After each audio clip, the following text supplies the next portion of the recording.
ప్రియులారా, ప్రభువైన యేసుక్రీస్తు నామమున మీకు శుభములు. TWT తెలుగు జీవజలం కార్యక్రమానికి మిమ్మును ప్రేమపూర్వకముగా ఆహ్వానిస్తున్నాం.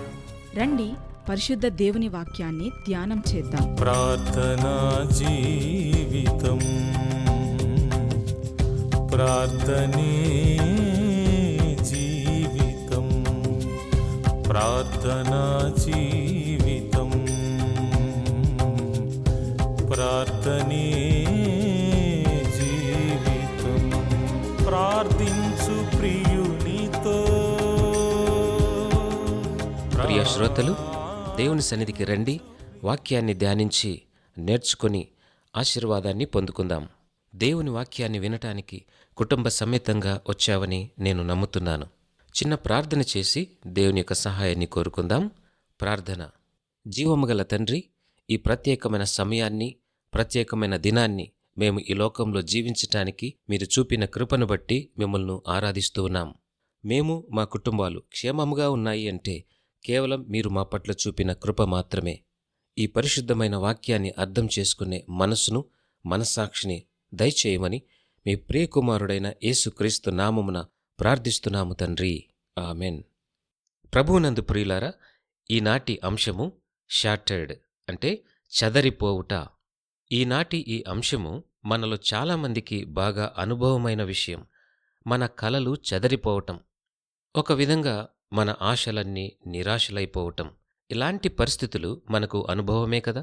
పరిశుద్ధ లేఖనాల నుండి రోమీయులకు రాసిన పత్రిక 15వ అధ్యాయం 24వ వచనాన్ని మనం ధ్యానం చేయబోతున్నాం.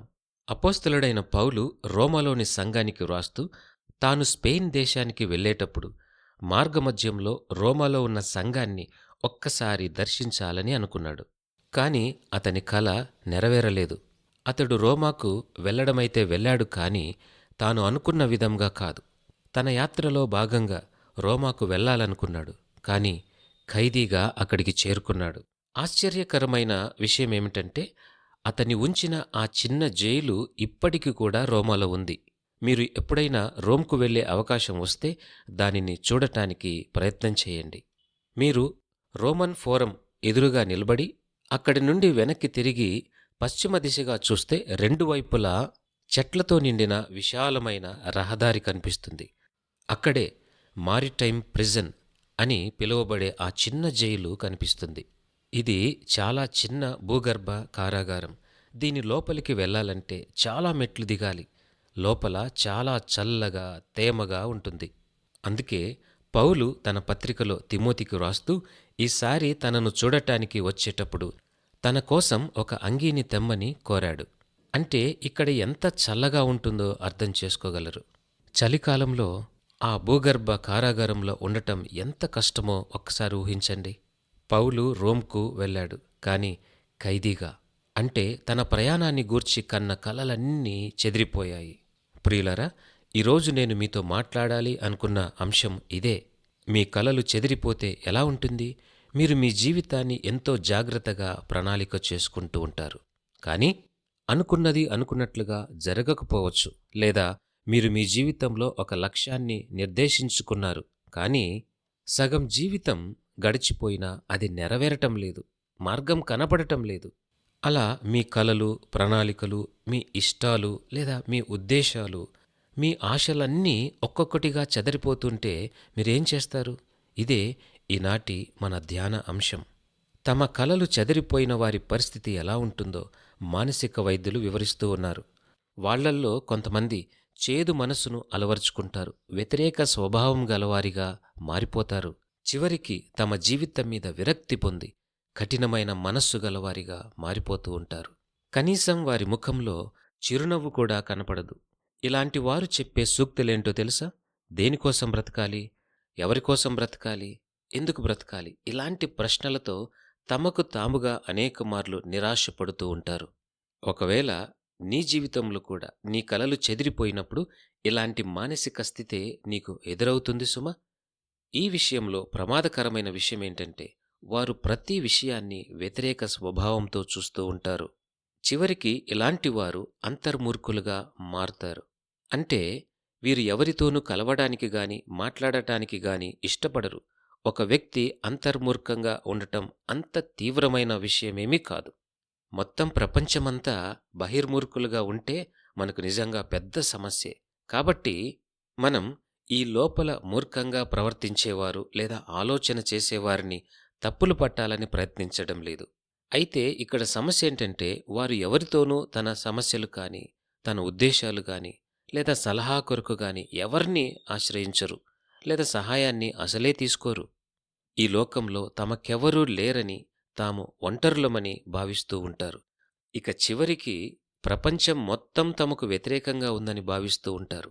ఒక మాటలో చెప్పాలంటే వారు ప్రతి విషయంలో గిల్టీగా ఉంటారు. ఇదే మూర్ఖత్వంలో పరాకాష్ఠ స్థితి. కాని ప్రమాదకరమైన విషయమేంటంటే, ఇలాంటి వారు విధివాదులుగా అనగా వితండవాదులుగా మారే ప్రమాదం కూడా ఉంది.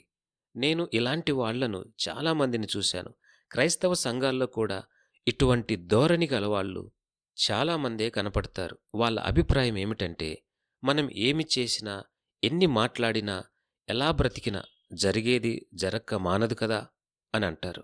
అందుకే వారంటారు, మనం ఎంత పోరాడినా ప్రయోజనమేమీ లేదు గనక అనవసరంగా ప్రయాసపడటం, ప్రయత్నించటం అంతా దండగే, దానిని ఎవరూ మార్చలేరు అని సూక్తులు చెప్తూ ఉంటారు. ఇలాంటివారు దేవుణ్ణి తమ జీవితంలో నుండి పూర్తిగా, తమ ఆలోచనల నుండి, చివరకు తమ జీవితంలో నుండే దూరం చేసుకుంటూ ఉంటారు. మరికొంతమంది అయితే ఏకంగా దేవుణ్ణే నిందిస్తారు. వారంటారు, ఎలాగూ దేవుడు తాను చేయదలుచుకున్నదే చేస్తాడు కాబట్టి తాము ఏమి చేసినా, ఎలాంటి ప్రయత్నాలు చేసినా మార్పు ఉండదని తమ భావన. తమ విధి భావనలోనికి దేవుణ్ణి లాగుతూ ఉంటారు. ప్రియ శ్రోతలు, తన కలలు చెదిరిపోయిన ఒక వ్యక్తి జీవితంలో కలిగే కొన్ని ప్రతికూల ఫలితాలు ఇవే. అయితే మీరు ఇలాంటి చేదైన మనస్సు గలవారిగా మారాల్సిన అవసరమే లేదు. మీరు ఒంటరితనంతో మునిగిపోవాల్సిన అవసరమూ లేదు. మీరు విధివాదులుగా అనగా వితండవాదులుగా మారాల్సిన అవసరం అసలే లేదు. నిజంగా మీరు జ్ఞానం కలిగిన వారైతే మీ జీవితంలో తీసుకోవలసిన ఒక ప్రాముఖ్యమైన నిర్ణయం మరొకటుంది. చూడండి, పరిశుద్ధ గ్రంథము నుండి 37వ కీర్తన 5వ వచనం ఈ విధంగా సెలవిస్తూ ఉంది. ఈ వచనం నాకిష్టమైన భాగాల్లో ఇది ఒకటి. ఈ వాక్యాన్ని చాలా జాగ్రత్తగా గమనిస్తే కీర్తనాకారుడు ఈ విధంగా రాస్తున్నాడు: నీ మార్గమును యెహోవాకు అప్పగించుము, నీవు ఆయనను నమ్ముకొనుము, ఆయన నీ కార్యమును నెరవేర్చును. 3 చిన్న వాక్యాలు. నిజమైన క్రైస్తవుడు తన మార్గాన్ని పూర్తిగా దేవునికి అప్పగిస్తాడు. ఆ రోజు, ఆ వారం, ఆ నెల, ఆ సంవత్సరం తన జీవితంలోనికి ప్రతి క్షణం దేవునికి అంకితంగా కనబడుతుంది. నీ మార్గమును యెహోవాకు అప్పగించుము అంటే అన్నిటినీ దేవునికి అప్పగించండి అని అర్థం. దేవా, నువ్వే నా అధిపతి, నేను నీకే చెందినవాడిని, నా లోపల నివసించు, నన్ను పరిపాలించు, నీకిష్టమైన మార్గంలో నన్ను నడిపించమని మనం ప్రార్థన చేయాలి. ఈ వాక్యాన్ని గమనించండి. నీ మార్గమును యెహోవాకు అప్పగించుము, నీవు ఆయనను నమ్ముకొనుము అన్న ఈ చిన్న వాక్యంలో చిమ్మ చీకటి నిన్ను ఆవరించినట్లు అనిపించే పరిస్థితులు ఎదురైనప్పుడు, నీ కలలన్నీ చెదిరిపోయినప్పుడు వాటన్నిటినీ దేవునికి అప్పగించు. ప్రియ స్నేహితుడా, చెల్లి, నీవు ఈ విధంగా ప్రార్థించాలి: దేవా, నా సొంత ఇష్టం నిలిచివేయబడింది, నా ప్రణాళికలన్నీ పాడైపోయాయి, నేననుకున్నట్లుగా ఏదీ జరగటం లేదు. అయినా నేను నిన్నే నమ్ముతున్నాను, నీవు ప్రేమగల దేవుడవని తెలుసుకున్నాను. నా జీవితంలో ఎదురయ్యే ప్రతికూల సంఘటనలను, నష్టముగా కనిపించే ప్రతి పరిస్థితిని కూడా నీవు నా కొరకు వాటిని మేలుగా మార్చగలవు. అంతటి కృపగల దేవుడవు. నా జీవితంలో జరిగే ప్రతి కీడును మేలుగా మార్చగలవని నేను నమ్ముతున్నాను. అందును బట్టి నిన్ను స్తుతిస్తూ ఉన్నాను. నా జీవితాన్ని నీకర్పిస్తూ ఉన్నాను. నీయందే విశ్వాసముంచుచున్నాను. వాగ్దానమిచ్చి నెరవేర్చువాడవని నేనెరుగుదును అని దేవుణ్ణి నీవు అడగాలి. గమనించండి, ఈ వాక్యంలో దేవుని వాగ్దానం ఒకటుంది: నీ మార్గమును యెహోవాకు అప్పగించుము, నీవు ఆయనను నమ్ముకొనుము, ఆయన నీ కార్యము నెరవేర్చును. ఎంత చక్కని వాగ్దానమిది! మనకు బంధువుల నుంచి గాని, స్నేహితుల నుంచి గాని ఈ వాగ్దానం వస్తే దాని గురించి సందేహించటానికి ఆస్కారం ఉంది. ఎందుకంటే వారు కేవలం మానవ మాత్రులు. ఏ క్షణమైనా వారు మారిపోతారు, లేక వారిచ్చిన మాట తప్పిపోవచ్చు.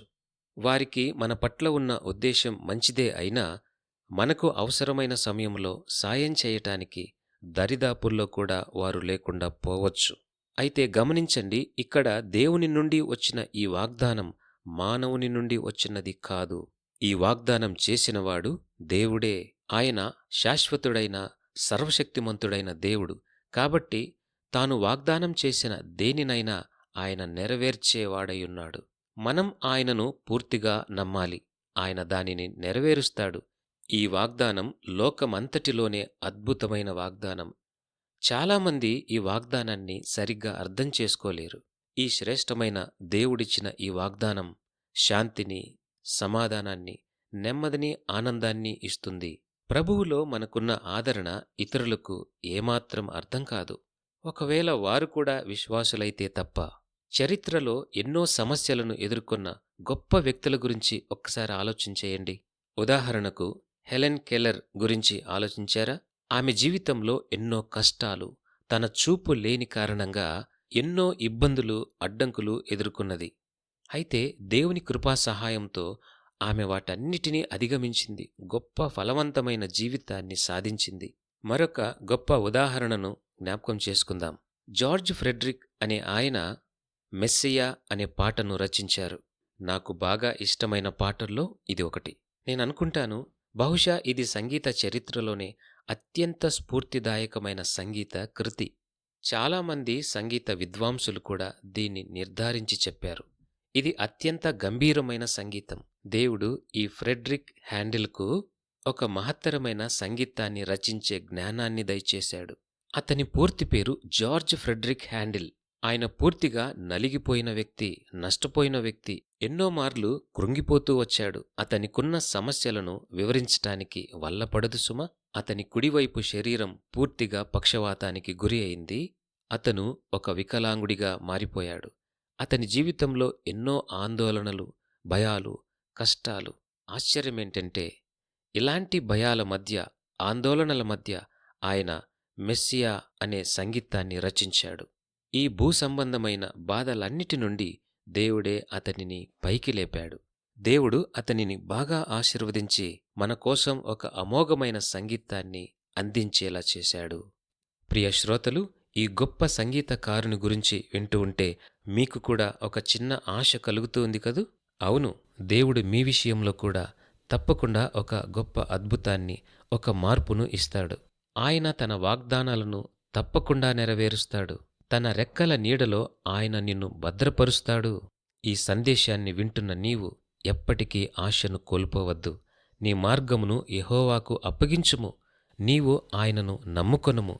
ఆయన నీ కార్యమును నెరవేర్చును. తలలు వంచి కళ్ళు మూసుకొనండి. దేవుని సహాయాన్ని కోరుకుందాం.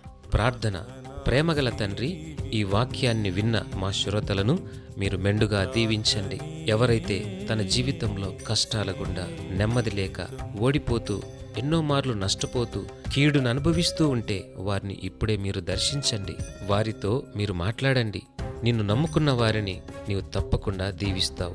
అవును ప్రియ ప్రభువా, మీరు మంచి దేవుడవని తెలుసుకున్నాను. మిమ్మును మనస్ఫూర్తిగా నమ్మినట్లయితే, ప్రార్థన చేసినట్లయితే తప్పక మా జీవితాలను, మా కుటుంబాలను దీవిస్తావని నేను తెలుసుకున్నాను అని ప్రార్థన చేసిన ప్రతి వ్యక్తిని ఆశీర్వదించమని మీ ప్రియకుమారుడైన ప్రభువైన యేసుక్రీస్తు నామమున ప్రార్థిస్తున్నాను పరలోకపు తండ్రి.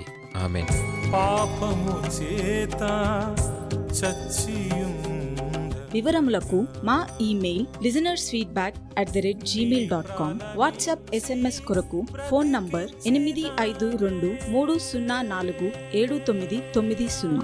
పరిశుద్ధ దేవుడు మిమ్మును దీవించునుగాక. ఆమెన్.